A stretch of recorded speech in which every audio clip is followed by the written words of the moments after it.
The doors of the cathedral burst open, and a gasp rolled through the crowd like a wave crashing against stone. Duke Alexander Whitmore stood at the altar, his hands cold, his heart pounding, waiting for a bride who was not coming. The priest looked at him with growing worry. The guests, hundreds of them dressed in silk and jewels, began to whisper. Somewhere in the back rows, a woman dropped her fan. The sound of it hitting the marble floor echoed through the silence like a gunshot. Alexander did not move. He kept staring at the tall wooden doors, waiting for Eleanor Hartley to appear in her white gown, waiting for the moment he had dreamed about for months. But the doors stayed empty. Minutes passed. The orchestra, unsure what to do, stopped playing entirely. A cold sweat formed on Alexander's forehead. Something was wrong. Something was terribly wrong. A servant rushed down the aisle, her face pale, her hands shaking. She leaned toward Alexander and whispered words that would change his life forever. "She is gone, Your Grace. Lady Eleanor is gone." The words hit him like a blow to the chest. Gone. Not late, not delayed. Gone. Alexander's mind raced. He looked toward Eleanor's family, seated in the front row. Her father, Lord Hartley, had gone pale as ash. Her mother had a hand pressed against her mouth, tears already forming in her eyes. They looked just as shocked as everyone else. This was not a trick. This was not a delay caused by nerves. Eleanor had truly vanished. Alexander walked quickly down the aisle, his polished shoes clicking against the marble floor, each step louder than the last in the terrible silence. The crowd parted for him, their eyes wide with shock and curiosity. He could feel their stares boring into his back, but he did not care. All he could think about was Eleanor. Where was she? Was she hurt? Was she in danger? Or had she simply run away? He reached the small private chamber where Eleanor had been getting ready that morning. The door was slightly open. Inside, her wedding dress lay draped over a chair, untouched, its white lace glowing softly in the morning light. A mirror stood in the corner, and on the table beside it sat a folded piece of paper. Alexander's hands trembled as he picked it up. The handwriting was Eleanor's, elegant and careful, though the lines were slightly uneven, as if she had written it in a hurry. "Forgive me. I cannot become someone I am not. Please do not look for me. I am sorry for the shame I bring upon you and my family. This is not about you, Alexander. This is about me, and the life I was never allowed to choose." He read it 3 times, his mind refusing to accept what his eyes were seeing. Eleanor had left him, on their wedding day, in front of everyone. Behind him he heard footsteps. His mother, the Duchess, entered the room, her face a mixture of fury and embarrassment. "This is a disaster," she said, her voice sharp and cold. "Do you understand what this means for our family? The shame of it? People will talk about this for years." Alexander turned to face her, still holding the letter. "I don't care about shame, Mother. I care about Eleanor. Something made her leave like this. Something serious. She humiliated you, Alexander, in front of the entire nobility. You should be angry, not worried." But Alexander did not feel angry. He felt confused, hurt, and strangely worried for Eleanor's safety. He had known her for almost a year, ever since their families had arranged the match. She had always seemed quiet, thoughtful, sometimes distant, but never dishonest. She was not the kind of woman who would do something so drastic without a real reason. He walked back into the main hall, where the guests were now standing in small groups, whispering behind gloved hands. Some looked at him with pity. Others seemed almost entertained, as if this scandal was the most exciting thing to happen in London in years. Alexander felt his face grow hot with embarrassment, but beneath that embarrassment was something stronger. Determination. He needed answers. Lord Hartley approached him, his face full of shame. "Your Grace, I swear to you, we had no idea. Eleanor gave no sign of this. She seemed calm this morning, even happy." "Happy?" Alexander repeated, studying the older man's face carefully. "Well," Lord Hartley hesitated, "perhaps not happy, but calm, composed. I thought she was simply nervous, as brides often are." Alexander's mind returned to the past few weeks. Had there been signs he missed? Moments when Eleanor seemed sad, or hesitant, or afraid? He tried to remember their conversations, their walks in the garden, the quiet dinners where she often stared out the window instead of meeting his eyes. Had she been trying to tell him something all along, and he had simply failed to notice? The wedding guests began to leave, their carriages rolling away one by one, carrying with them a story that would spread through every drawing room and dinner party in the city by nightfall. Alexander stood alone in the empty cathedral, the letter still clutched in his hand, staring at the spot where Eleanor should have been standing beside him. He thought about calling off the search entirely.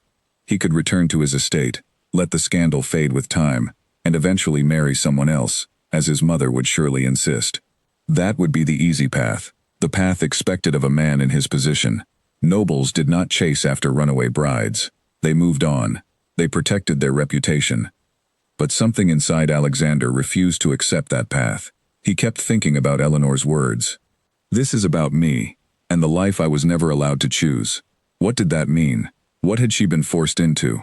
And more importantly, was she safe? That night, Alexander sat alone in his study, the fireplace crackling softly, the letter spread out on his desk, beside a glass of untouched wine. He read it again and again, searching for hidden meaning in every word. She had not written in anger. She had not written in hatred. She had written with something closer to sorrow, almost as if she was apologizing not just to him, but to herself. A knock came at the door.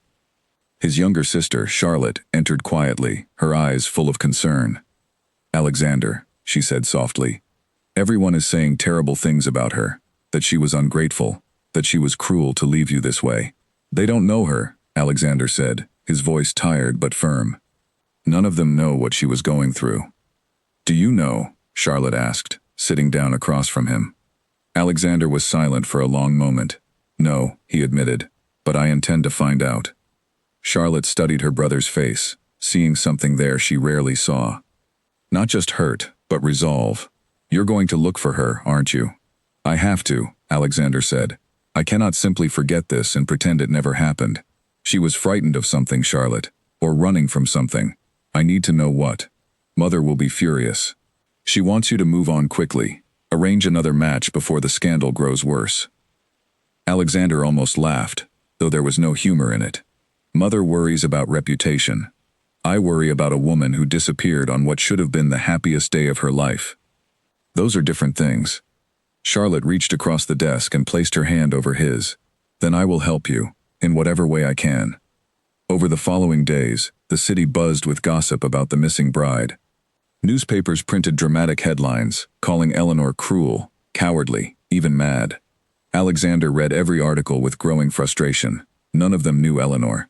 None of them understood what she might have been suffering in silence while everyone around her celebrated a wedding she clearly did not want.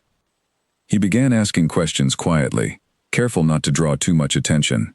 He spoke with the household staff who had worked closely with Eleanor in the weeks before the wedding. Most of them knew little, but one name kept appearing in conversation. Margaret, Eleanor's personal maid, who had also disappeared the same day. Alexander tracked down Margaret's family, a modest household on the edge of the city. Her mother answered the door, nervous and hesitant, clearly aware that her daughter's disappearance alongside Eleanor's was no coincidence. "I don't know where they went, Your Grace," the woman said, wringing her hands. "Margaret only said she was helping Lady Eleanor with something important. She made me promise not to tell anyone, not even you." "Please," Alexander said gently, sensing the woman's fear. "I do not wish to punish your daughter. I only want to make sure Eleanor is safe. If something happens to her, and I did nothing to help, I will never forgive myself." The woman studied him carefully, as if trying to decide whether to trust him. Finally she sighed. "Margaret said something once, weeks ago, about a coach heading north. She mentioned a name too, though I do not remember it clearly. Something like Hale, or Hall." Alexander's heart quickened. It was not much, but it was something. A direction. A possible name. For the first time since the wedding, he felt a small flicker of hope. He returned home that evening, determined, more than ever, to find Eleanor, not to force her back into a marriage she did not want, but to understand why she had felt she had no choice but to disappear. He owed her that much, and perhaps, he owed it to himself as well. As he prepared for bed, his mother appeared in his doorway, her expression stern. "I have already arranged introductions with 2 suitable families," she said without preamble. "You will meet their daughters within the month." "I will not," Alexander said calmly, but firmly. His mother's eyes narrowed. Alexander, you cannot chase after a woman who humiliated you in front of all of London. Think of your position. Think of your duty.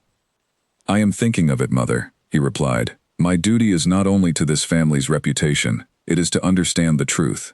And I will not rest until I know why Eleanor felt she had to run. His mother stared at him for a long moment, searching for words to change his mind. But she saw something in her son's eyes that she had never seen before, a quiet, unshakable determination. She turned and left without another word, though her disapproval hung heavy in the air behind her. Alone in his room, Alexander sat by the window, looking out over the dark city. Somewhere out there, Eleanor was running from something, or toward something, he did not yet know which. But he knew one thing with absolute certainty. He would not stop searching until he found her, and until he understood the truth behind the note that had shattered his wedding day. The letter still sat on his desk, its words now memorized completely. Forgive me. I cannot become someone I am not. He whispered the words softly to himself, wondering what kind of person Eleanor had been forced to become, and what kind of person she truly wished to be. Outside, the city slept, unaware that a quiet, determined search was about to begin, one that would take Alexander far from the comfort of his estate and into a world he barely understood, in pursuit of a truth that would change both their lives forever. He picked up a pen and began to write a list, names, places, questions that needed answers. Margaret, the coach heading north, the name Hale, or something close to it. It was not much, but it was a beginning. Tomorrow, he decided, he would start his search in earnest. Tonight, he allowed himself one final moment of grief, mourning the wedding that never happened, and the bride who had vanished into the unknown, leaving behind only a note and 1,000 unanswered questions. 3 weeks had passed since the wedding that never happened, and London had not stopped talking about it.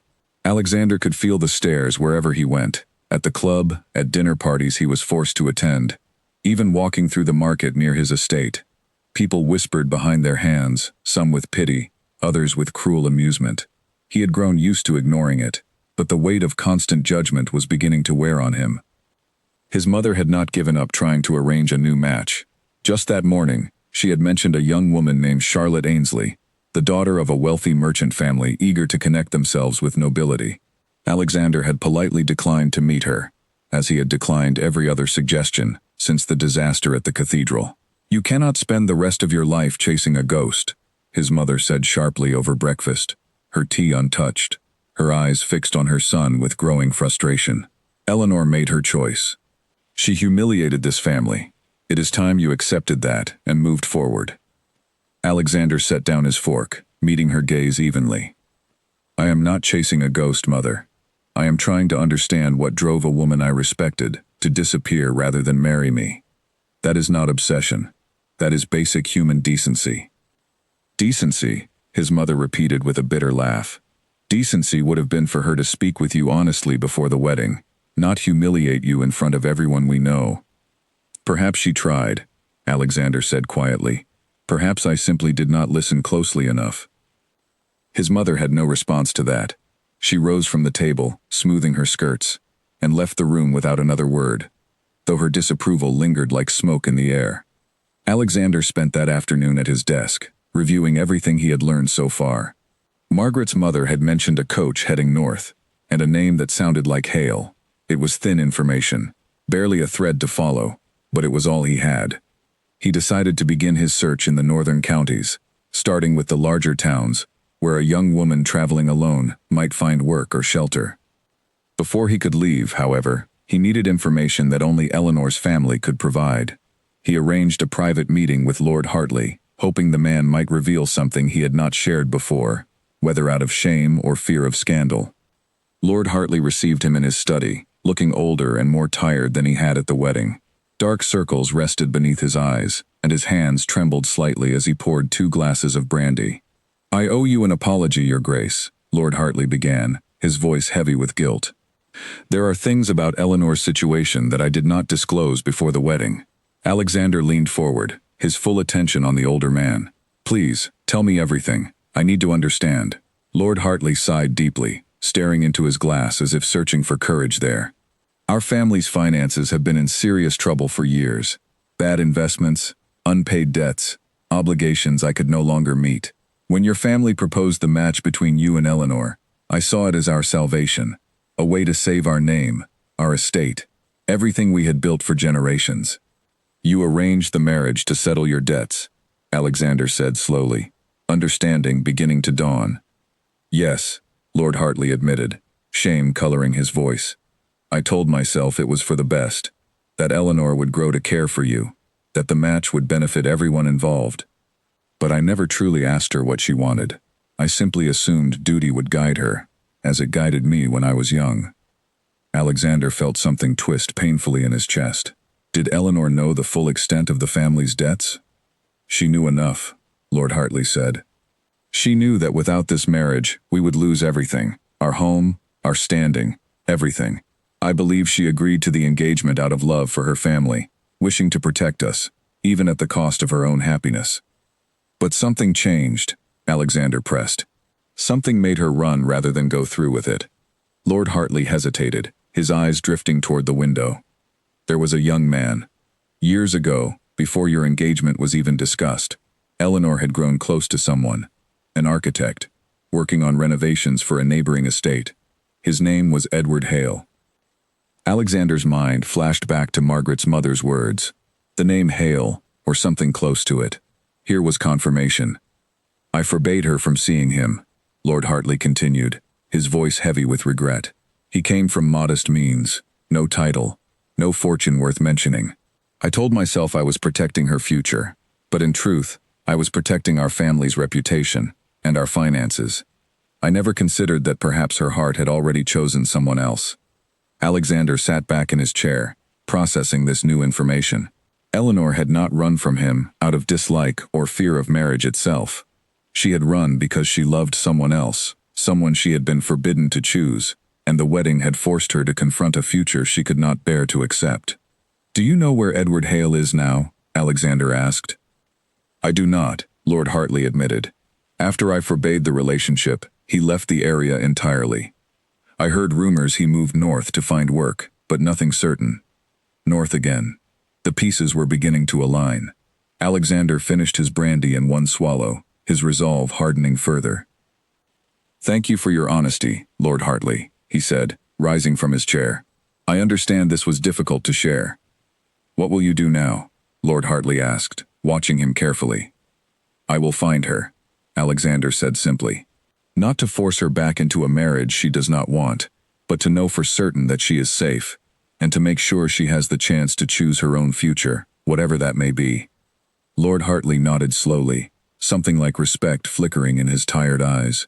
You are a better man than most in your position would be, Your Grace. Most would have simply moved on, protected their pride, and forgotten her entirely. Perhaps, Alexander said, but I could never forget the look on her face in the portraits taken for our engagement announcement.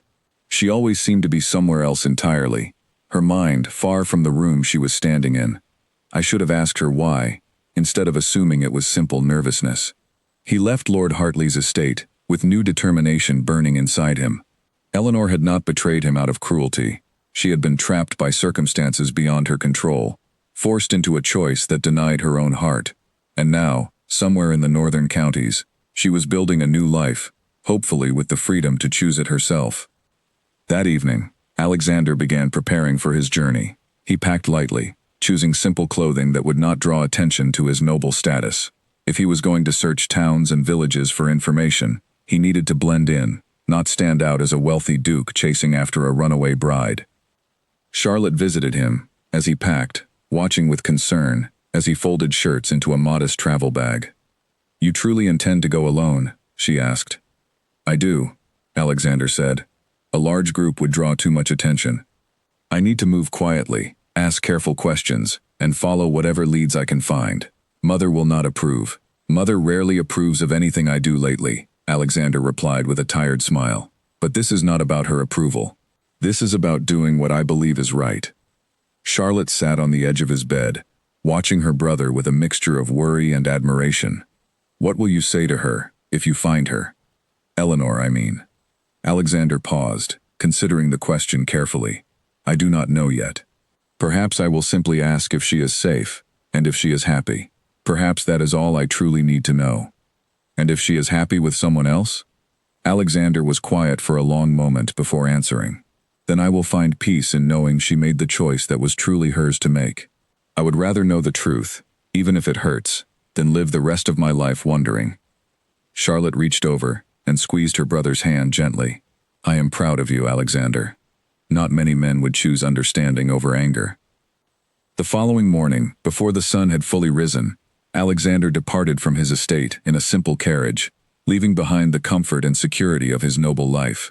He carried with him Eleanor's letter, folded carefully in his coat pocket, along with the small collection of clues he had gathered. A name, a direction, and a growing understanding of the woman he was searching for. As the carriage rolled through the quiet streets of London and out toward the northern roads, Alexander watched the city fade behind him, replaced slowly by open countryside and small villages he had never bothered to notice before. His entire life had been spent within the walls of grand estates and elegant ballrooms. Now, for the first time, he was stepping into a world unfamiliar and uncertain, driven by a purpose stronger than duty or pride. Somewhere ahead, Eleanor was building a life of her own, free from the expectations that had once controlled her every move. Alexander did not yet know what he would find when he reached her, but he knew he could not turn back now. The search had truly begun, and with it, a journey that would change him in ways he could not yet imagine. The road north stretched longer than Alexander had expected, winding through hills and small farming towns where curious eyes followed his carriage with quiet suspicion. He had traded his fine clothing for simpler garments, but there was something about the way he carried himself, the straightness of his back, the careful precision of his speech, that made it difficult to disappear entirely into the crowd. His first stop was a modest town called Ashcombe, where Lord Hartley believed Edward Hale might have traveled after leaving the Hartley estate years earlier. Alexander spent 2 days there, visiting workshops and speaking with local builders, searching for any trace of the young architect. Most people shook their heads, unfamiliar with the name. A few remembered a traveling craftsman matching his description, but none could say where he had gone next. Frustration began to gnaw at Alexander as the days passed without progress. He had imagined the search would be difficult, but he had not anticipated how vast and confusing the world beyond his estate truly was. Every town looked slightly different from the last, yet every search ended the same way, with polite apologies and empty information. On the third day, exhausted and discouraged, Alexander stopped at a small inn on the edge of Ashcombe to rest before continuing his journey. The innkeeper, a friendly older woman named Margaret Ellery, noticed his weary expression as she served him a simple meal of bread and stew. "You look like a man carrying a heavy burden," she said, settling into the chair across from him without invitation. "Care to share what troubles you?"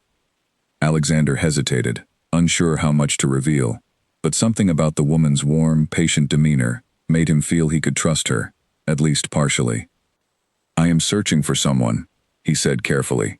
"A young woman who left home recently, and possibly a man she once cared for, an architect by the name of Edward Hale." Margaret's eyebrows rose slightly at the name. "Edward Hale, you say? That name sounds familiar. I believe a man matching that description passed through here some months ago, working on repairs for the old chapel outside town. Quiet fellow, kept mostly to himself, but skilled with his hands." Alexander's heart quickened. "Do you know where he went afterward?" "I heard he moved further north, toward the coast," Margaret said, tapping her chin thoughtfully. "There's work there, building homes for the growing fishing villages. If he was looking for steady employment, that would be a sensible place to search." It was the first solid lead Alexander had received since beginning his journey. He thanked Margaret sincerely, offering her more coin than the simple meal required, and prepared to continue his journey toward the coast the following morning. The journey to the coastal region took nearly a week, the roads growing rougher and less traveled the further Alexander ventured from London's familiar comforts. He passed through small villages where fishermen mended nets along quiet shores, and larger towns bustling with trade and commerce. Everywhere he went, he asked careful questions, always searching for any trace of Edward Hale or Eleanor herself, though he suspected she would have changed her name to avoid detection. In a coastal town called Brindlewood, Alexander finally found something promising. A local carpenter mentioned working alongside a skilled architect matching Edward's description just a few months earlier, helping to design and construct a small chapel for the growing community. He kept to himself mostly, the carpenter explained, wiping sawdust from his hands. Talented fellow, though, never met anyone who understood building the way he did.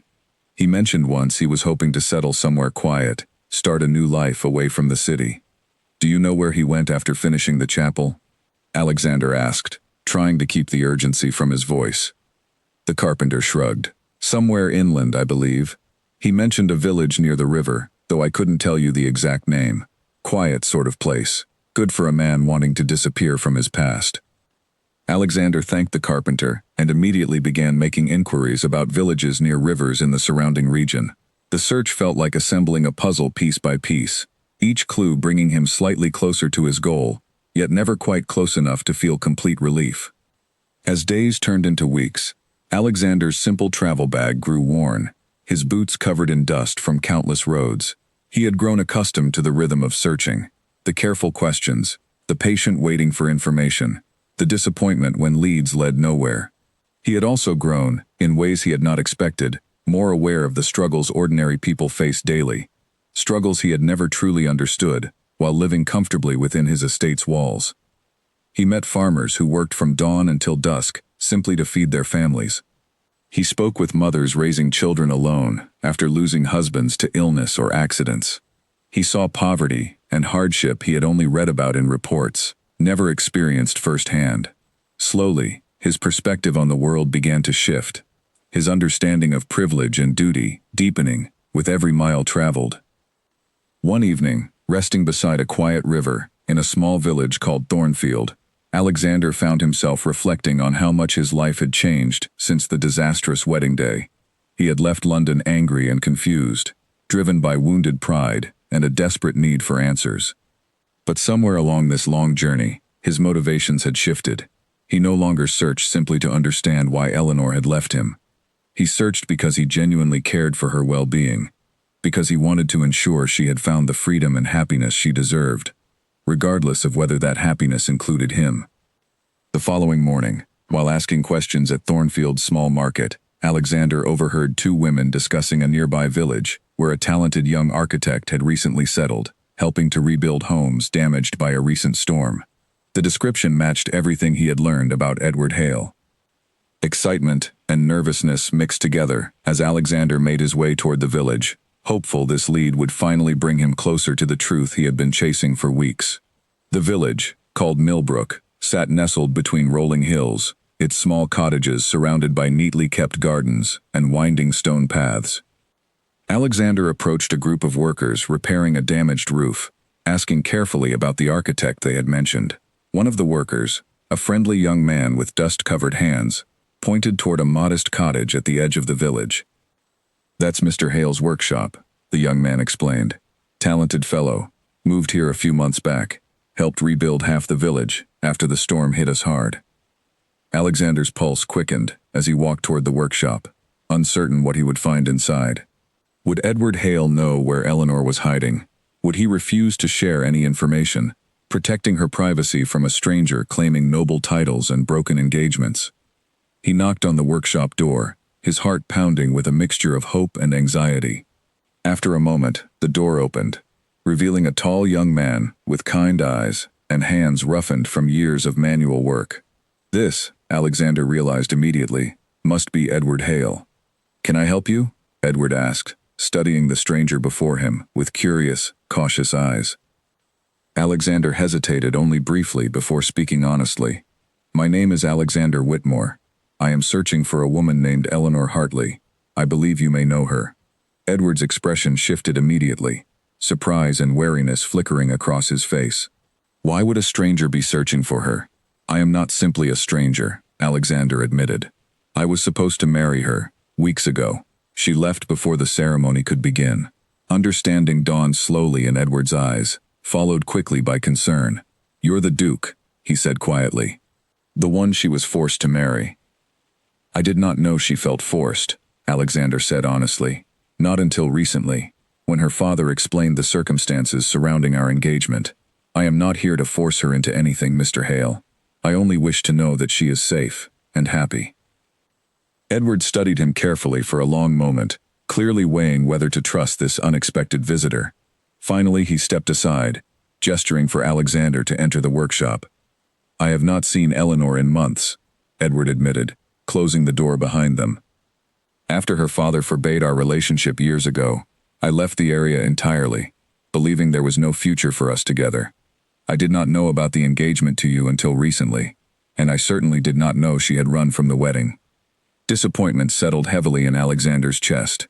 He had hoped Edward would lead him directly to Eleanor, but instead, he found another dead end, another piece of the puzzle that failed to connect completely. "Do you have any idea where she might have gone?" Alexander asked, trying to keep the desperation from his voice. Edward considered the question carefully. Eleanor always spoke of wanting independence, a life where she could make her own choices without her family's constant interference. If she truly ran from the wedding, she likely sought somewhere quiet, somewhere she could build a modest life without drawing attention to herself.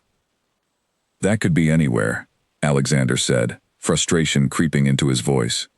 "Perhaps," Edward agreed, "but Eleanor always loved teaching. She used to tutor children in the village, near her family's estate, before everything changed. If she is seeking independence, she may have sought work as a governess or teacher, somewhere quiet, somewhere her skills would be valued without questions asked about her past." It was not a definitive answer, but it was a valuable insight, a new direction for Alexander's search. He thanked Edward sincerely, grateful for his honesty, despite the awkward and unexpected nature of their conversation. "If you find her," Edward said as Alexander prepared to leave, "please tell her I hope she has found the happiness she always deserved, whatever form that happiness takes." Alexander nodded, understanding the quiet sacrifice in Edward's words. Despite everything, despite years of separation and lost opportunity, Edward still cared deeply for Eleanor's well-being, wanting nothing more than her happiness, even if that happiness did not include him.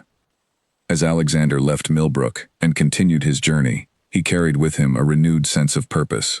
Eleanor was somewhere out there, likely working as a governess or teacher, hiding beneath a new identity, building a quiet life far from the pressures and expectations that had once controlled her every decision. The search would continue, but now, at least, Alexander had a clearer direction to follow. The road ahead remained uncertain, filled with countless villages and towns yet to be searched, countless questions yet to be asked. But Alexander pressed forward with unwavering determination, driven not by wounded pride or desperate curiosity, but by genuine care for a woman who had taught him, without even meaning to, the true meaning of freedom, courage, and understanding. Weeks turned into months as Alexander continued his search across the countryside, moving from village to village, always following the thin thread of hope that Eleanor had found work as a governess, somewhere quiet and unremarkable. He learned to travel light, to ask careful questions without revealing too much about himself, and to accept disappointment gracefully when leads failed to produce results. His journey took him through market towns and farming communities, past grand manor houses where wealthy families employed governesses for their children, and through humble villages where teachers were valued for their rare skills. Everywhere he went, he described Eleanor carefully, her gentle manner, her quiet intelligence, her tendency to seem distracted, as though her mind often wandered to places far beyond her immediate surroundings. In a town called Rosedale, Alexander finally received a promising lead. A shopkeeper mentioned a young governess who had arrived several months earlier, working for a wealthy merchant family on the outskirts of town. The woman apparently kept largely to herself, rarely socializing with others in the community, and seemed to carry a quiet sadness beneath her polite, composed exterior. Hope flickering brightly, Alexander made his way toward the merchant family's estate, his heart pounding with anticipation. Perhaps this was finally the breakthrough he had been searching for since leaving London so many weeks ago. The estate, though modest compared to the grand properties Alexander was accustomed to, was well maintained, surrounded by neatly trimmed hedges and colorful gardens. He approached the front entrance cautiously, uncertain how to explain his presence without causing alarm or suspicion. A servant answered his knock, eyeing him curiously. "May I help you, sir? I am looking for information about a governess employed here," Alexander explained carefully. "A young woman, recently arrived. I believe she may be an old acquaintance of mine. The servant hesitated, clearly uncertain whether to share such information with a stranger. I would need to ask the mistress of the house before sharing any details about our staff. Alexander waited patiently while the servant disappeared inside, returning several minutes later with an older woman, elegantly dressed, studying him with sharp, curious eyes. I understand you are asking about our governess, the woman said, her tone polite but cautious. Yes, Alexander confirmed. I believe she may be someone I have been searching for. A young woman named Eleanor. The woman's expression shifted slightly at the mention of the name. Our governess is called Miss Ellen Hart. I am not certain if that is the woman you seek. Alexander's pulse quickened at the similarity between the names. Ellen Hart, so close to Eleanor Hartley, yet different enough to avoid immediate suspicion. Might I speak with her? Alexander asked, trying to keep his voice steady, despite the excitement building within him. The woman studied him carefully for a long moment before nodding. She is currently teaching the children in the garden. I will allow you a brief conversation, though I must insist on discretion. Miss Hart has been an excellent addition to our household, and I would not wish for any disturbance to affect her well-being. Alexander followed the woman through the estate toward a small, sunlit garden where children's laughter drifted through the air. As they approached, Alexander's heart nearly stopped. There, seated beneath a large oak tree, surrounded by 3 young children listening intently to a story, was Eleanor. She looked different from how he remembered her, her hair styled simply, her clothing modest and practical, rather than the elegant gowns she had worn in London. Yet despite these changes, there was no mistaking her gentle features, the quiet grace with which she moved, the warmth in her voice as she spoke with the children. Eleanor glanced up as they approached, her expression shifting from polite curiosity to complete shock the moment she recognized Alexander standing before her. The color drained from her face, and for a moment, Alexander feared she might faint entirely. Alexander, she whispered, rising slowly from her seated position, her hands trembling slightly. Eleanor, he replied softly, relief and joy washing over him at finally seeing her safe and well after months of searching.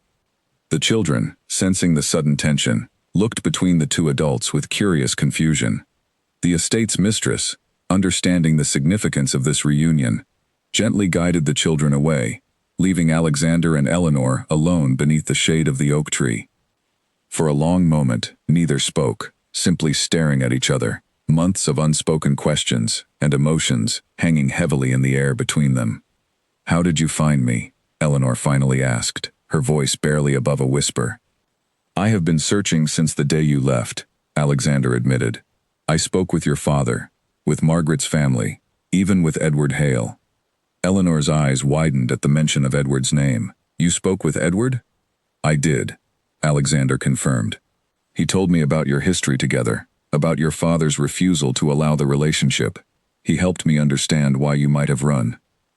Eleanor lowered herself slowly back onto the garden bench, her expression a complex mixture of relief, embarrassment, and lingering fear. I never meant to hurt you, Alexander. Please believe that. I simply could not go through with a marriage that was never truly my choice. I understand that now, Alexander said gently, sitting down beside her, though maintaining a respectful distance. I am not here to force you back into anything, Eleanor. I only wished to know that you were safe. Tears began to form in Eleanor's eyes, months of guilt and loneliness finally breaking through her carefully maintained composure. I have felt so ashamed, Alexander. Ashamed of the humiliation I caused you. Ashamed of abandoning my family's expectations. Ashamed of running rather than facing everyone honestly. You have nothing to be ashamed of, Alexander said firmly. You were placed in an impossible situation, forced to choose between your family's financial security and your own happiness. No person should ever be forced into such a choice. Eleanor wiped at her tears, studying Alexander's face carefully, searching for any trace of anger or resentment she might have expected to find there. Instead, she found only genuine concern and understanding. What will you do now? She asked quietly. Alexander considered the question carefully before answering. I do not wish to disrupt the life you have built here, Eleanor. You clearly found purpose and peace teaching these children. I simply needed to know that you were well, and that you had found the freedom you were searching for. And Edward? Eleanor asked hesitantly. Did he seem well? Alexander noticed the careful hope hidden within her question. He seemed well, though clearly still affected by your separation. He asked me to tell you, if I found you, that he hopes you have found the happiness you always deserved. Eleanor's breath caught slightly at these words, emotions clearly conflicting within her. I have not spoken with him in years, not since my father forbade our relationship. Perhaps, Alexander suggested gently, now that circumstances have changed, that could be different. Eleanor studied him carefully, surprised by the genuine kindness in his suggestion. You would not object, knowing my heart belongs to another man? Alexander smiled softly, a mixture of sadness and acceptance in his expression. Eleanor, I came searching for you not to reclaim a bride who never truly wished to marry me, but to ensure your safety and happiness. If your heart belongs to Edward, then I sincerely hope you find your way back to him, and to the happiness that has clearly eluded you for far too long. The estate's mistress returned then, gently reminding Eleanor of her remaining duties for the afternoon. Alexander rose from the garden bench, understanding this brief reunion needed to end, at least for now. I will not reveal your location to anyone, Eleanor, he promised. Your secret is safe with me.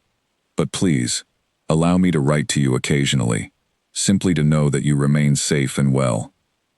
Eleanor nodded, gratitude evident in her tearful eyes. Thank you, Alexander, for understanding, for caring enough to search for the truth, rather than simply condemning me for my choices. As Alexander prepared to leave the estate, he glanced back one final time, watching Eleanor return to the children waiting patiently for their lesson to continue. Despite months of exhausting searching, despite countless dead ends and disappointments, he finally felt a sense of peace settling over him.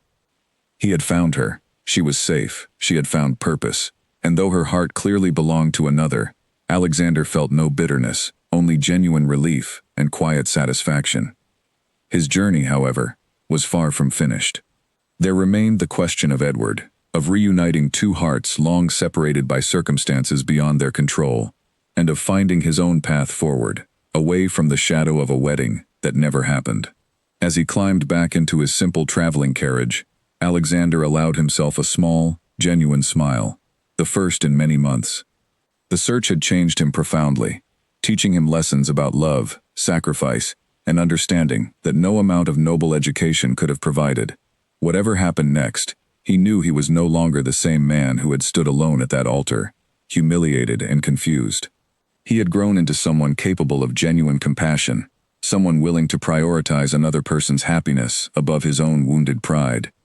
The road ahead remained uncertain, but for the first time since the disastrous wedding day, Alexander felt genuinely hopeful about what that uncertain future might hold. Alexander did not travel far from Rosedale before he found himself unable to simply walk away and return to his old life in London.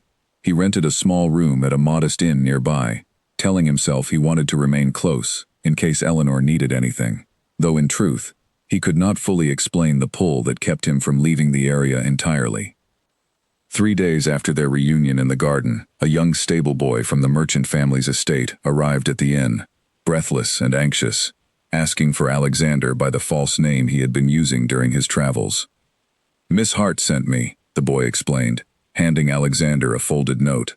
She said it was urgent. Alexander's stomach tightened with worry as he unfolded the paper. Eleanor's handwriting, hurried and slightly uneven, filled the page. Alexander, something troubling has happened. A newspaper from London arrived at the estate yesterday, carrying details of the wedding scandal, including a description of me that matches too closely for comfort.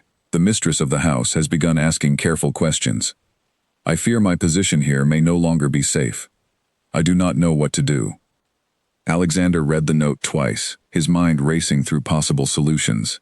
He had been careful during his search, but London gossip traveled quickly, and it seemed inevitable that eventually, someone would connect the pieces and recognize Eleanor's resemblance to the scandalous runaway bride everyone continued discussing. He immediately made his way toward the merchant family's estate, his earlier caution replaced by urgent concern. Upon arrival, he found Eleanor waiting nervously near the garden entrance, her expression tight with worry. The mistress has not confronted me directly, Eleanor explained quickly, But I have noticed her watching me more closely these past 2 days. I fear it is only a matter of time before she demands answers I cannot honestly provide without revealing everything." "What would happen if she discovered the truth?" Alexander asked. "I would likely lose my position immediately," Eleanor said, anxiety clear in her voice. "Families of good standing do not wish to be associated with scandal, even indirectly. And if word spread further, I fear it could reach my father, revealing my location to those seeking to force my return." Alexander considered the situation carefully. He had promised Eleanor discretion, yet circumstances were quickly spiraling beyond his control. "Perhaps it is time to consider a different approach," he suggested. "Rather than hiding indefinitely, hoping never to be discovered, perhaps we should address the situation honestly, on your own terms, before others control the narrative for you." Eleanor studied him with uncertain curiosity. "What do you mean?" "I mean," Alexander explained, "that I could speak with the family myself, explain enough of the truth to protect your position, without revealing everything. I could also ensure that should your father or anyone else attempt to force your return, they would find themselves facing significant obstacles." "You would do that for me?" Eleanor asked, surprised by his continued willingness to help despite everything that had happened between them. "Eleanor," Alexander said gently, "I no longer wish to marry a woman who does not love me. But that does not mean I no longer care about your well-being. You deserve the chance to build the life you choose, free from fear and constant hiding." Before Eleanor could respond, a servant approached, informing her that the mistress requested her presence immediately in the main study. Eleanor's face paled slightly, clearly anticipating the difficult conversation ahead. "Would you allow me to accompany you?" Alexander offered. "Perhaps I could help explain the situation in a way that protects your position here." Eleanor hesitated only briefly before nodding, grateful for the support. Together, they made their way toward the study, where the mistress of the house waited, a folded newspaper resting prominently on her desk. "Miss Hart," the mistress began carefully, studying Eleanor with sharp, assessing eyes, "I could not help but notice the remarkable similarity between the description in this article and your own appearance." Eleanor remained silent, unsure how to respond honestly, without risking everything she had built. Alexander stepped forward smoothly, drawing the mistress's attention toward himself instead. "Madam, allow me to explain," he began respectfully. "Miss Hart's situation is complicated, involving a family matter of considerable delicacy. I can assure you that whatever mistakes occurred in her past, her character and dedication to your children's education remain beyond reproach." The mistress studied Alexander carefully, recognizing something in his manner that suggested nobility despite his simple traveling clothes. "And who exactly are you, sir, to speak so confidently on Miss Hart's behalf?" Alexander hesitated only briefly before deciding honesty, at least partial honesty, was the wisest path forward. "Miss Hart and I share a complicated history, though I assure you, whatever scandal you may have read about, the fault lies not with her character, but with circumstances entirely beyond her control." The mistress's eyes widened with surprise at this revelation. She glanced between Alexander and Eleanor, clearly processing the unexpected situation before her. "You are the Duke whose wedding was so publicly interrupted?" "I am," Alexander confirmed. "And I can assure you, madam, that Eleanor, or Miss Hart as you know her, did not act out of cruelty or dishonesty. She acted to protect her own future from circumstances forced upon her against her will. I hold no resentment toward her, and I would consider it a personal favor if you would allow her to continue her valuable work with your children, without further complication." The mistress considered this for a long moment, clearly weighing the social risks against the genuine skill and dedication Eleanor had demonstrated during her time at the estate. Finally, she nodded slowly. "Very well," she said. "Miss Hart's work with my children has been exceptional, and I have no wish to lose such a talented governess over matters of past scandal that clearly do not reflect poorly on her character. However, I must insist on discretion going forward. I cannot risk further scandal touching my own family's reputation." Relief flooded through Eleanor's expression as she thanked the mistress sincerely, promising continued discretion and dedication to her duties. Alexander felt a quiet satisfaction, knowing he had helped protect Eleanor's position, at least for the time being. As they left the study together, Eleanor turned to Alexander with grateful, tearful eyes. Thank you, Alexander. I do not know how I could have handled that situation without your help. You would have found a way, Alexander said with a small smile. You have proven yourself remarkably resourceful these past months. They walked together toward the garden, the earlier tension slowly easing into comfortable silence. After a while, Eleanor spoke again, her voice hesitant but curious. Alexander, what will you do now? Will you return to London? Alexander considered the question carefully. Eventually, yes. But before I do, I believe there is something important I should address. Something that could bring you genuine happiness, rather than simply temporary safety. Eleanor looked at him curiously, uncertain what he meant. I intend to write to Edward Hale, Alexander explained. I believe he deserves to know your true circumstances, and perhaps, given everything that has happened, there remains a possibility of reconciliation between you both. Eleanor's breath caught slightly at the suggestion, hope and fear mixing together in her expression. Do you truly believe that is wise? I believe, Alexander said gently, that you both deserve the chance to choose happiness freely, without interference from family expectations or societal pressures. Whatever happens between you and Edward, that choice should belong entirely to the two of you. Eleanor studied Alexander for a long moment, genuine gratitude and quiet admiration evident in her expression. You are a remarkable man, Alexander. Far more understanding than I ever gave you credit for during our engagement. Perhaps, Alexander replied, this entire journey has taught me things about myself I never fully understood before. Compassion, patience, the importance of choosing happiness over duty. Lessons I doubt I would have learned had circumstances remained as they were originally planned. That evening, before departing the estate to continue his own uncertain path forward, Alexander sat down to write a careful letter to Edward Hale, explaining Eleanor's current situation, and gently suggesting that perhaps, after so many years of separation, circumstances had finally aligned to allow their reunion. He sealed the letter carefully, uncertain exactly how Edward would respond, but hopeful that his intervention might bring genuine happiness to two people who had suffered greatly under the weight of family expectations and financial necessity. As he prepared to leave Rosedale the following morning, Alexander felt a strange mixture of emotions, satisfaction at having helped protect Eleanor's newfound independence, curiosity about what the future might hold for Edward and Eleanor, and uncertainty about his own path forward. Yet beneath these complex emotions, he felt something unfamiliar but welcome, a genuine sense of purpose and peace, knowing he had chosen compassion and understanding over pride and resentment. The journey ahead remained uncertain, but for the first time in many months, Alexander felt ready to face whatever challenges awaited him, confident in the knowledge that he had grown into a better version of himself through this long, difficult search for truth and understanding. Edward received Alexander's letter on a quiet afternoon in Millbrook, the paper trembling slightly in his rough, calloused hands as he read the careful words explaining Eleanor's situation.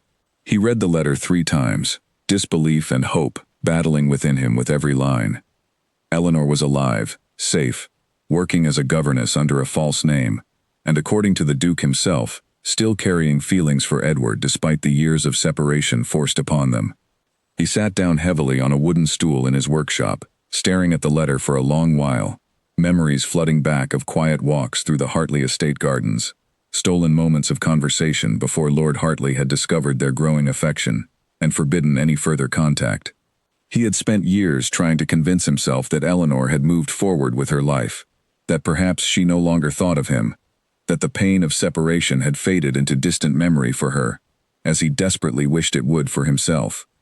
Now, holding this letter, Edward realized none of that had been true. Eleanor had run from her wedding, sacrificing security and reputation, driven at least partially by feelings she still carried for him. The realization filled him with a complicated mixture of joy, guilt, and renewed determination. He spent that evening deciding what to do next. Should he write to Eleanor directly, risking the possibility that she might not welcome his sudden reappearance in her life? Or should he travel to Rosedale himself, taking the risk of facing her in person, understanding fully that rejection remained a genuine possibility? After a sleepless night filled with uncertainty, Edward made his decision. He would travel to Rosedale himself, trusting that whatever the outcome, Eleanor deserved the chance to make her choice, with him standing honestly before her, rather than hiding behind careful, distant letters. The journey took nearly a week, Edward's mind racing through countless scenarios during the long hours of travel. What if Eleanor had changed entirely during their years apart? What if the quiet, hopeful girl he remembered had become someone else entirely, someone no longer interested in rekindling a connection from their shared past? Despite these anxious thoughts, Edward pressed forward, driven by a hope he had long believed extinguished. Upon arriving in Rosedale, he immediately sought out the merchant family's estate, his heart pounding with nervous anticipation as he approached the familiar garden where Alexander's letter had described Eleanor teaching the children. He found her exactly where he expected, seated beneath the same large oak tree, patiently guiding 3 young children through their afternoon lessons. For a long moment, Edward simply watched from a distance, taking in the sight of her after years of painful separation. She looked slightly older, perhaps more tired than he remembered, yet unmistakably still herself, gentle, thoughtful, entirely captivating. As if sensing his presence, Eleanor glanced up suddenly, her eyes meeting his across the quiet garden. The children's laughter faded into background noise as recognition dawned across her features, disbelief quickly transforming into overwhelming emotion. "Edward," she whispered, rising slowly from her seated position, tears already forming in her eyes. "Eleanor," he replied, his voice thick with years of unspoken longing. Neither moved for a long moment, simply staring at each other across the garden, years of separation, and countless unspoken words hanging heavily in the air between them. Finally, Eleanor moved first, walking quickly toward him, unable to contain the emotions overwhelming her composed exterior. "I never thought I would see you again," she said, standing close enough now that Edward could see the tears streaming freely down her cheeks. "I received a letter from the Duke," Edward explained. "He told me everything. About the wedding, about your reasons for running, about your continued feelings for me, despite everything that happened between us." Eleanor's cheeks flushed slightly with embarrassment, though she made no attempt to deny the truth of Alexander's words. "I never stopped thinking about you, Edward, even after my father forbade our relationship, even after years of forced separation. When faced with marrying Alexander, I simply could not bring myself to abandon the hope that somehow, someday, we might find our way back to each other." Edward reached out gently, taking her hands in his, relief and joy overwhelming him, as he realized his own feelings had never truly faded either. "I felt the same way, Eleanor. I tried convincing myself to move forward, to accept that our separation was permanent, but my heart never truly let go of the hope that we might someday be reunited." Their reunion, however, was quickly complicated by unexpected news. Later that same evening, as Eleanor and Edward sat together discussing their future possibilities, a messenger arrived at the estate, carrying urgent correspondence from Lord Hartley himself. Eleanor's hands trembled as she read her father's hurried, anxious words. "Eleanor, I write with terrible news. The debts I once believed settled through your intended marriage have resurfaced, complicated further by aggressive creditors threatening legal action against our family. I fear without immediate resolution, we may lose everything, including our family's estate and remaining reputation. I understand I have no right to ask this of you, given everything that has happened, but I beg you to consider returning, if only briefly, to help negotiate some resolution before matters grow entirely beyond control." Eleanor's face grew pale as she finished reading, panic and guilt washing over her simultaneously. "My family's financial troubles have returned," she explained to Edward, her voice trembling with worry. "Creditors are threatening legal action.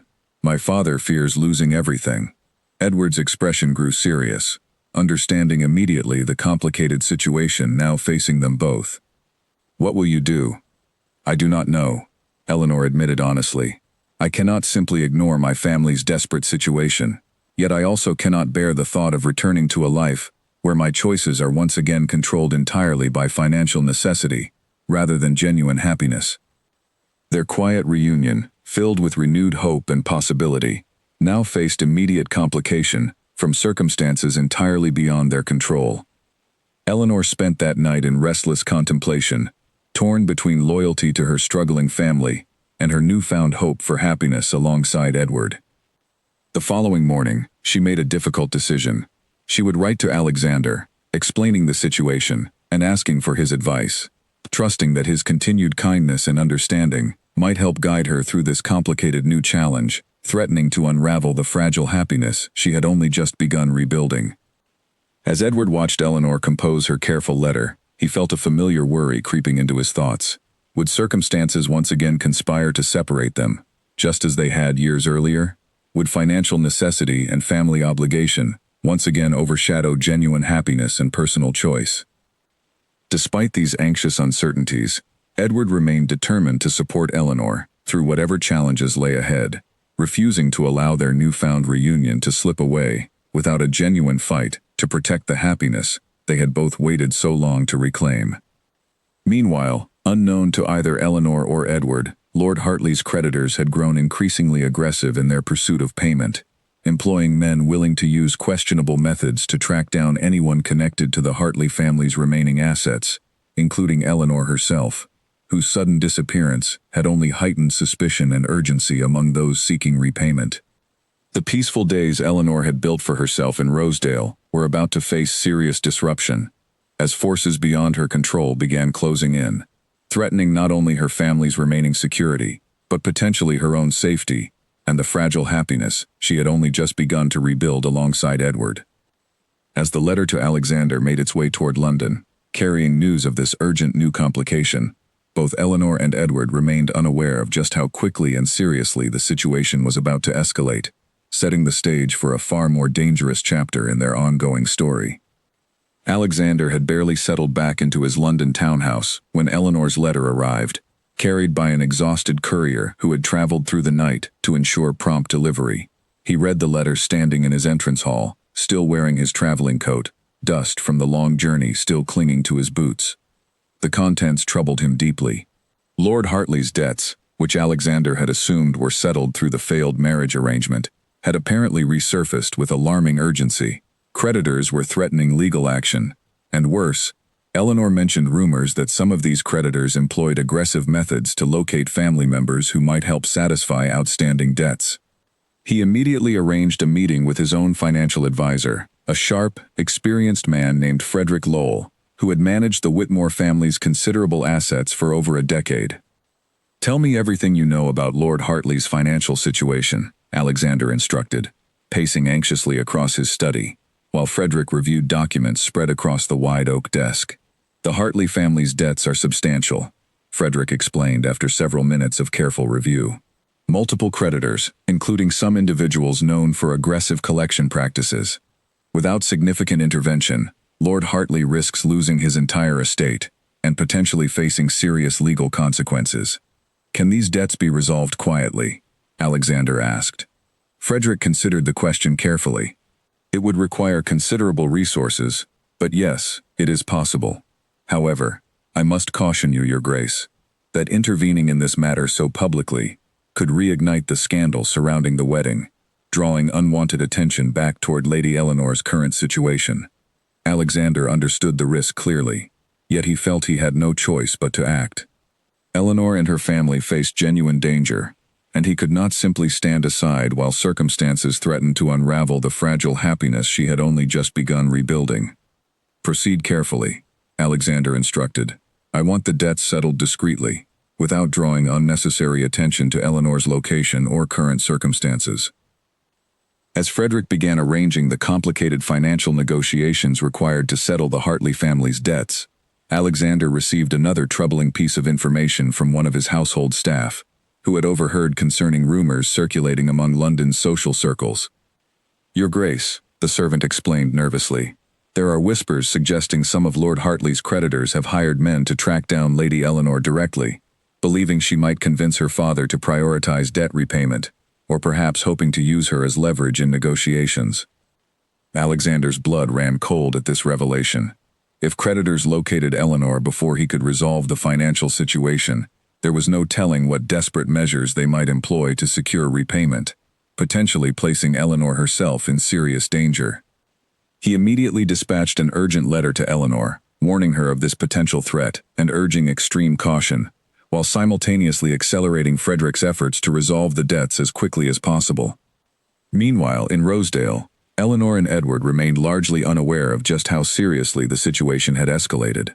They continued their quiet reunion, cautiously discussing possibilities for their shared future, while Eleanor maintained her governess position, hoping to avoid drawing further attention to her circumstances. However, 3 days after sending her letter to Alexander, Eleanor noticed an unfamiliar man watching the estate from a distance during her afternoon walk through the garden with the children. Something about his careful, deliberate observation unsettled her deeply, though she could not immediately identify the source of her growing unease. That evening, she mentioned the strange encounter to Edward, who immediately grew concerned. "Did he approach you directly?" he asked. "No," Eleanor replied, "but he seemed to be watching carefully, almost as though searching for someone specific." Edward's expression grew serious. "Given everything happening with your father's debts, we cannot dismiss this as mere coincidence. We should exercise extreme caution until we understand exactly what is happening." Their concerns proved justified the following day, when a second unfamiliar man approached the estate directly, requesting to speak with the mistress of the house under the pretense of seeking employment opportunities. However, his questions quickly revealed his true purpose, as he casually inquired about the household's governess, asking pointed questions about her background and personal history. The mistress, having grown protective of Eleanor since their earlier conversation with Alexander, provided vague, careful answers, revealing nothing of substance. However, once the man departed, she immediately sought out Eleanor, her expression tight with concern. "Miss Hart," she said carefully, "I believe someone may be actively searching for you, and not with entirely honorable intentions." Eleanor's heart sank at this confirmation of her earlier fears. She quickly explained the situation to the mistress, revealing more details about her father's financial troubles and the potential danger posed by aggressive creditors seeking leverage through her location. The mistress, though understandably concerned about potential scandal affecting her own household, showed remarkable compassion toward Eleanor's difficult circumstances. "You have been an exceptional governess, Miss Hart, and I have no wish to see you placed in genuine danger. Perhaps it would be wise to temporarily relocate somewhere safer until this situation resolves itself." That evening, Eleanor and Edward discussed their limited options carefully. Returning to her father's estate seemed dangerous, given the aggressive creditors actively searching for leverage. Remaining in Rosedale also seemed increasingly risky, given the recent suspicious activity surrounding the estate. "Perhaps we should travel toward London ourselves," Edward suggested. "If the Duke is actively working to resolve these financial troubles, being closer to him might allow for quicker coordination and greater safety." Eleanor considered this suggestion carefully, though the idea of returning anywhere near London, so close to the scandal and gossip surrounding her disappearance, filled her with understandable anxiety. Yet remaining in increasingly dangerous circumstances seemed equally unwise. "Perhaps you are right," she finally agreed. "We should write to Alexander immediately, informing him of our decision, and requesting his guidance on where we might safely relocate." As they prepared their urgent correspondence, neither Eleanor nor Edward realized just how close the aggressive creditors truly were to discovering Eleanor's exact location. The man who had visited the estate earlier that day had indeed confirmed enough information to strongly suspect Eleanor's true identity, and he wasted no time relaying this discovery to his employer, a particularly ruthless creditor named Harold Griggs, known throughout London's less reputable financial circles for his willingness to employ aggressive, sometimes threatening tactics to secure debt repayment. Griggs, upon receiving confirmation of Eleanor's location, immediately began planning his next move, recognizing a valuable opportunity to pressure Lord Hartley into prioritizing his debt, above all others, by threatening to expose, or potentially harm, his missing daughter. Unaware of this rapidly escalating danger, Eleanor and Edward finalized their plans to travel toward London the following morning, hoping to coordinate more closely with Alexander, while avoiding the increasingly suspicious attention surrounding their current location. As dawn broke over Rosedale, Eleanor said a tearful goodbye to the children she had grown to care for deeply during her months as their governess, uncertain when, or if, she might ever return to this peaceful chapter of her life.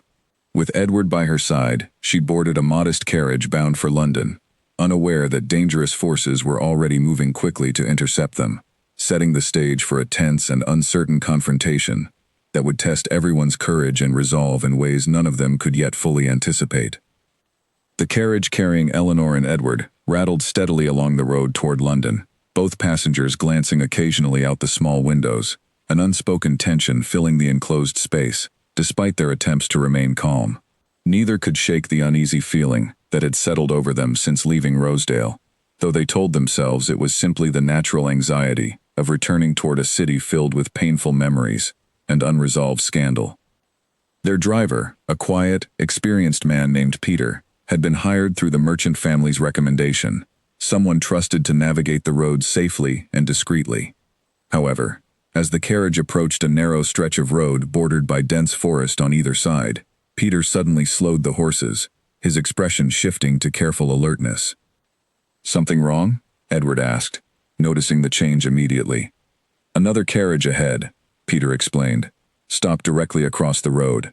Strange place to stop, blocking the path entirely. Eleanor felt her stomach tighten with sudden apprehension.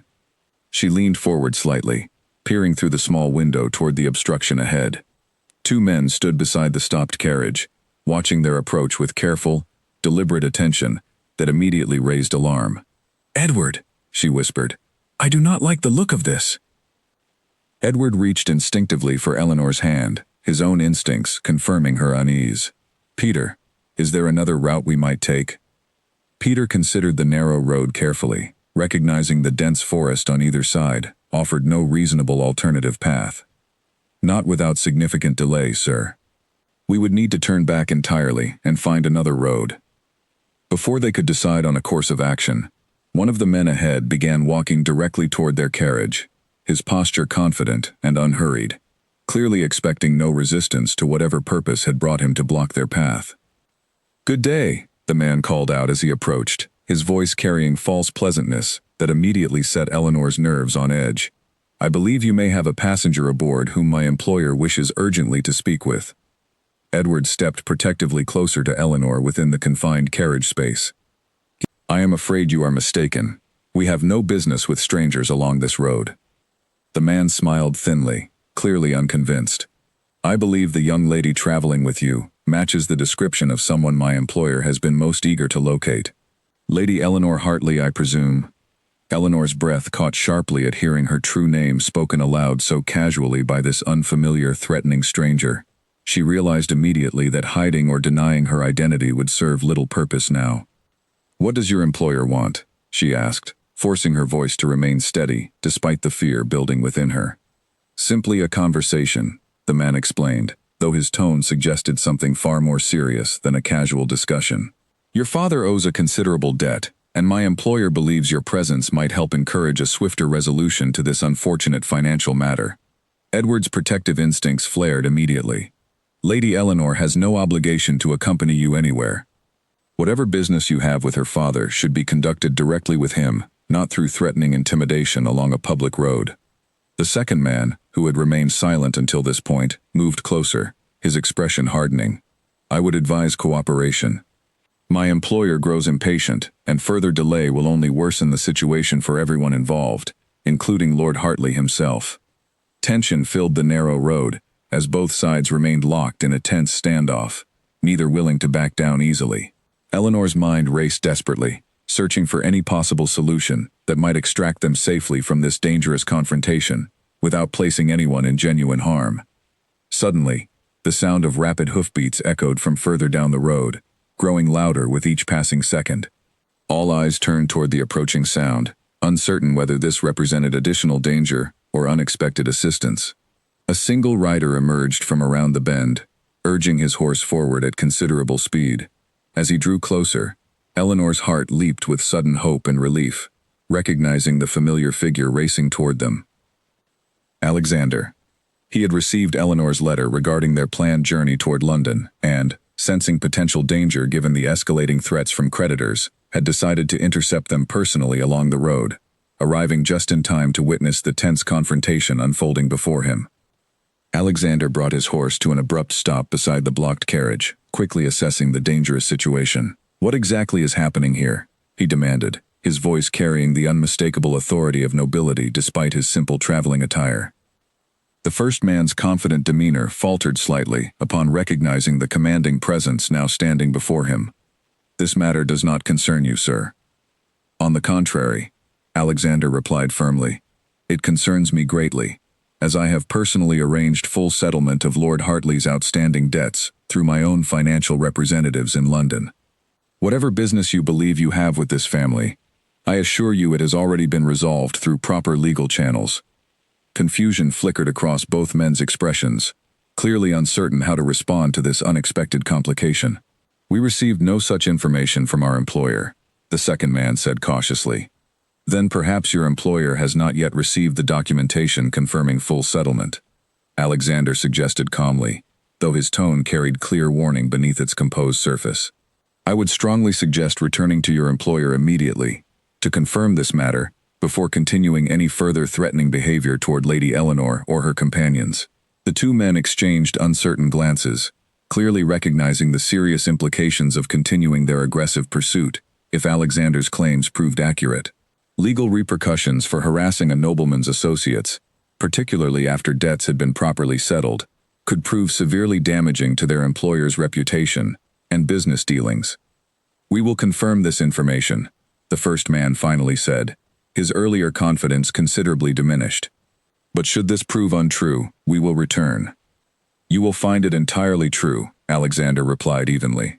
"Now, please clear the road immediately. You are causing unnecessary delay and distress to innocent travelers." After a tense moment of hesitation, the two men reluctantly returned to their own carriage, moving it aside to clear the narrow road. As they departed, Alexander dismounted quickly, moving toward Eleanor's carriage with obvious relief and concern. "Eleanor, Edward, are you both unharmed?" he asked urgently. "We are fine," Eleanor assured him, though her voice still trembled slightly from the frightening encounter. "Thank you, Alexander. Your timing was extraordinary.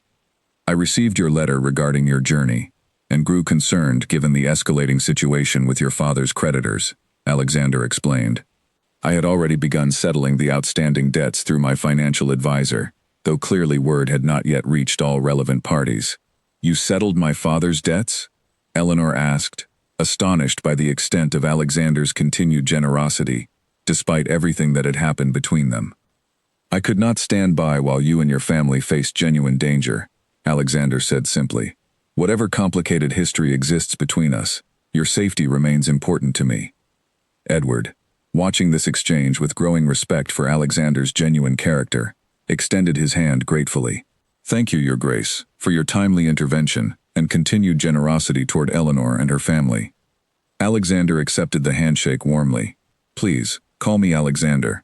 Given everything we have shared throughout this journey, formal titles seem unnecessary between us now." As the immediate danger passed, the group decided to continue their journey together toward London, Alexander now accompanying them personally to ensure their complete safety from any further complications arising from Lord Hartley's financial troubles. The tense encounter had passed without serious harm, yet it left all three travelers acutely aware of just how quickly circumstances could threaten their carefully rebuilt happiness and security. As they resumed their journey, Eleanor found herself reflecting deeply on the remarkable transformation Alexander had undergone since their disastrous wedding day. The man who had once seemed distant and dutiful, bound entirely by noble expectation, had revealed himself throughout this journey to be genuinely compassionate, courageous, and selflessly dedicated to ensuring her happiness and safety, regardless of his own personal feelings or wounded pride. Whatever challenges remained ahead, Eleanor felt reassured, knowing she now had not one, but two men genuinely committed to her well-being, each demonstrating remarkable character and selfless generosity throughout this extraordinary, unexpected journey toward safety, understanding, and genuine happiness. The remaining journey toward London passed without further incident, though the memory of the tense roadside confrontation lingered heavily over the small group. Alexander insisted on personally escorting Eleanor and Edward the rest of the way, arranging for additional protection along the route to ensure no further attempts at intimidation would threaten their safety. Upon arriving in London, Alexander immediately arranged for Eleanor and Edward to stay in a private residence he owned on the outskirts of the city, away from the prying eyes and gossip that continued circulating throughout fashionable society regarding the scandalous wedding disappearance. He understood that Eleanor's safety and privacy remained paramount, especially given the recent dangerous encounter along the road. The following morning, Alexander met with Frederick Lowell once again, eager to confirm the complete resolution of Lord Hartley's outstanding debts and ensure no further threats remained against Eleanor or her family. The debts have been fully settled, Frederick confirmed, presenting Alexander with the finalized documentation. I have also taken the liberty of formally notifying all known creditors, including the particularly aggressive Mr. Griggs, that any further attempts at intimidation or harassment will result in immediate legal consequences. Excellent work, Frederick, Alexander said, relief evident in his voice. Please ensure Lord Hartley receives confirmation of this resolution as well. I imagine he has been under considerable stress throughout this entire ordeal. With the immediate financial danger resolved, Alexander turned his attention toward addressing the broader scandal that continued surrounding Eleanor's disappearance. He understood that simply resolving the debts would not fully protect Eleanor's reputation or ensure her long-term happiness and safety within society. He arranged a private meeting with his mother, the Duchess, understanding that her considerable influence within London's social circles could prove valuable in managing the remaining scandal surrounding the failed wedding. Mother, Alexander began carefully, I need your assistance in addressing the ongoing gossip surrounding Eleanor's disappearance. His mother studied him with evident surprise. You found her then, after all these months of searching? I did, Alexander confirmed. And I have come to understand her reasons for leaving far more clearly than I did initially. She was placed in an impossible situation, forced into a marriage arranged entirely to settle her family's financial troubles, while her true affections belonged to another man entirely. The Duchess considered this information carefully, her expression softening slightly despite her earlier frustration regarding the scandal. And what exactly do you propose I do to help manage this situation? I would like you to help spread an accurate account of the circumstances, Alexander explained, emphasizing that Eleanor's departure resulted from understandable, sympathetic circumstances, rather than cruel intentions toward myself. I believe society deserves the truth, rather than continued speculation and unfair judgment against her character. His mother studied him for a long moment, clearly recognizing the genuine sincerity behind her son's request. You truly hold no resentment toward her, despite everything that happened? None, Alexander confirmed. In fact, I intend to publicly release her from any remaining social obligation regarding our failed engagement, ensuring she faces no further consequence for choices that were never truly her own to begin with. The Duchess nodded slowly, understanding the sincerity and compassion driving her son's request. Very well, Alexander. I will do what I can to help correct the public narrative surrounding this situation, though I must admit, I am rather impressed by the character you have demonstrated throughout this entire ordeal. With his mother's support secured, Alexander began carefully managing the public perception surrounding Eleanor's disappearance, ensuring accurate information reached the appropriate social circles while protecting Eleanor's privacy and safety throughout the process.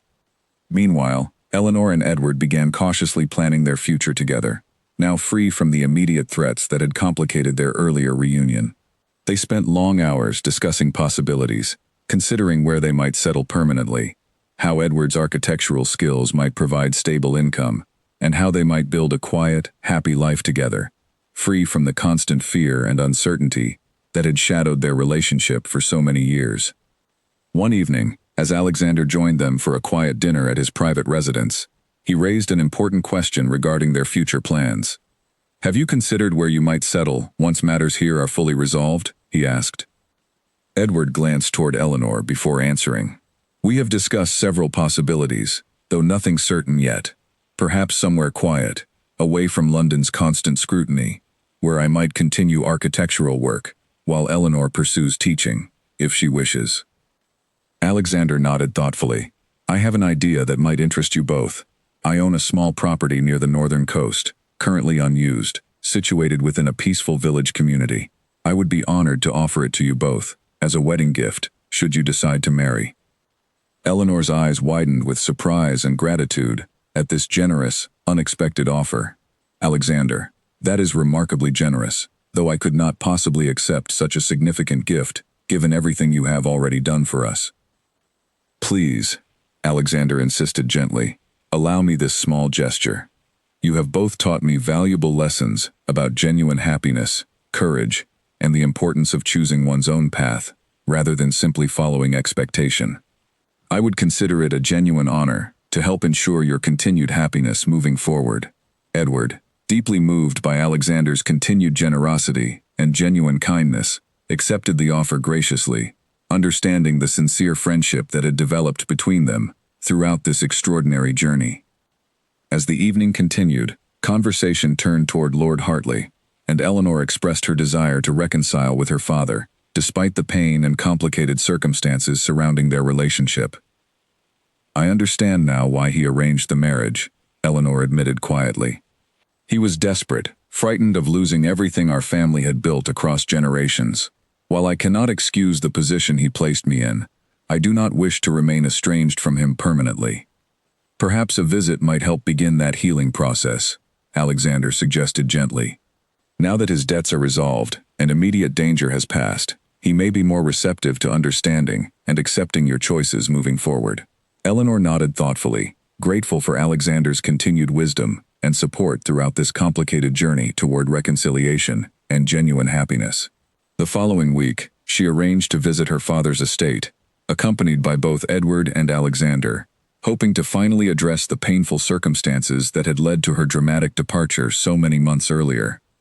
Lord Hartley received them with visible emotion, relief and guilt evident in his tired expression as he embraced his daughter for the first time since her disappearance. "Eleanor, I am so relieved to see you safe. I have carried tremendous guilt these past months, understanding the impossible position I placed you in."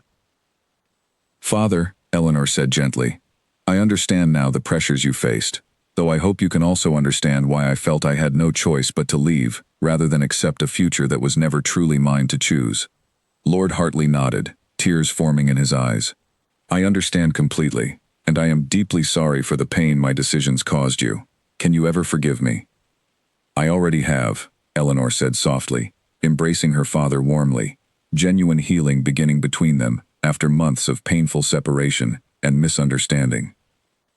As their reconciliation continued, Alexander watched quietly, feeling genuine satisfaction, knowing his year-long search had ultimately led not only to Eleanor's safety and happiness, but also to healing and understanding within her broader family relationships. Whatever challenges remained ahead, he felt confident that Eleanor and Edward now possessed the freedom, support, and genuine happiness they had both long deserved, finally free from the shadows of scandal, financial necessity, and family obligation that had once threatened to control their entire futures. Spring arrived gently across the northern coastal village, bringing warm sunshine and blooming gardens to the small property Alexander had generously gifted to Eleanor and Edward. The modest stone cottage, nestled comfortably near the rolling coastline, had become their peaceful home over the past several months, filled with laughter, hard work, and genuine happiness that neither had believed possible during their years of painful separation. Today marked a particularly special occasion, as friends and family gathered within the cottage's flourishing garden to celebrate the wedding of Eleanor Hartley and Edward Hale, a ceremony far more modest than the grand affair originally planned within London's cathedral, yet infinitely more meaningful to everyone present. Eleanor stood beneath a simple archway, decorated with fresh flowers, wearing a modest yet elegant gown, far different from the elaborate dress originally intended for her first wedding attempt. This time, however, there was no hesitation in her eyes, no fear or uncertainty clouding her expression. Instead, genuine joy radiated from her as she watched Edward approach, his own face beaming with equal happiness and relief. Lord Hartley, having traveled from London specifically for this joyous occasion, stood proudly beside his daughter, tears of genuine happiness filling his eyes as he prepared to walk her toward the man she had always truly loved. "I am proud of you, Eleanor," he whispered softly as they began their slow walk together. "Proud of your courage, your resilience, and your unwavering commitment to choosing genuine happiness over simple duty." "Thank you, Father," Eleanor replied, squeezing his hand gently. "Thank you for understanding, and for supporting this choice, even though it took time to reach this point." As they reached the archway, Lord Hartley gently placed Eleanor's hand into Edward's waiting grasp, formally completing the emotional gesture of blessing their long-awaited union. The small gathering of friends and family watched with genuine warmth as the couple exchanged heartfelt vows, promising commitment, honesty, and enduring love to each other, free finally from the years of separation and painful circumstance that had once threatened to keep them apart permanently. Alexander stood among the gathered guests, watching the ceremony with quiet satisfaction and genuine happiness for the couple whose love story he had played such a significant role in helping to reunite. Beside him stood his sister Charlotte, who had accompanied him throughout the final months of this remarkable journey, offering support and companionship as Alexander navigated his own complicated emotions throughout the process. "You seem genuinely happy for them," Charlotte observed quietly, studying her brother's expression carefully. "I am," Alexander confirmed, smiling softly as he watched Eleanor and Edward complete their vows. "This past year has taught me more about genuine happiness, courage, and selfless love than I ever expected to learn. Watching them finally achieve the happiness they always deserved brings me tremendous satisfaction." "And what about your own happiness?" Charlotte asked gently. "Surely you deserve to find genuine love as well, after everything you have sacrificed to help others find theirs." Alexander considered his sister's question thoughtfully. "Perhaps, in time, I will find my own path toward happiness. But for now, I find genuine contentment in knowing I chose understanding over anger, compassion over pride, and friendship over bitterness. That, in itself, feels like its own reward." As the wedding ceremony concluded and celebrations began within the flourishing garden, Alexander reflected deeply on the remarkable transformation he had undergone throughout this extraordinary year-long journey. He had begun this journey as a humiliated, confused nobleman, driven by wounded pride and desperate curiosity following his disastrous, incomplete wedding. Yet somewhere along the countless roads and small villages he had traveled through, searching tirelessly for answers, he had discovered something far more valuable than simply understanding Eleanor's reasons for leaving. He had discovered genuine compassion for people whose struggles differed vastly from his own privileged upbringing. He had learned the importance of choosing kindness and understanding over anger and judgment, even when circumstances seemed unfair or painful. Most importantly, he had learned that true happiness often required tremendous courage, the courage to choose genuine love over simple duty, and the courage to support others in finding their own happiness, even when doing so required significant personal sacrifice. Later that evening, as the wedding celebrations continued beneath a beautiful sunset, painting the coastal sky in brilliant shades of orange and pink, Eleanor found a quiet moment to speak privately with Alexander, away from the joyful noise of the ongoing celebration. "Alexander," she began softly, "I do not believe I have properly thanked you for everything you have done throughout this past year. Without your understanding, your generosity, and your unwavering support, Edward and I would never have found our way back to each other, nor would my family have found healing and reconciliation." "You do not owe me any thanks, Eleanor," Alexander replied warmly. "Watching you and Edward finally achieve the happiness you both deserved has been reward enough for everything I have done throughout this journey." Eleanor studied him carefully, genuine gratitude and warmth evident in her expression. "You have become a truly remarkable man, Alexander, far different from the reserved, dutiful nobleman I once feared marrying, out of obligation, rather than genuine affection. I hope someday you find someone capable of appreciating the wonderful, compassionate man you have become." Alexander smiled genuinely, touched deeply by Eleanor's heartfelt words. "Perhaps someday I will, but for now, I find genuine peace and satisfaction, knowing that our shared journey, despite its painful beginning, ultimately led to such beautiful, deserved happiness for you and Edward." As the celebration continued late into the evening, Alexander eventually excused himself quietly, choosing to walk alone along the peaceful coastline, reflecting on the remarkable year that had irrevocably transformed his understanding of love, duty, and genuine happiness. The disastrous wedding day that had once seemed like the worst moment of his life had ultimately led him toward profound personal growth, meaningful friendships, and a deeper understanding of what truly mattered in life.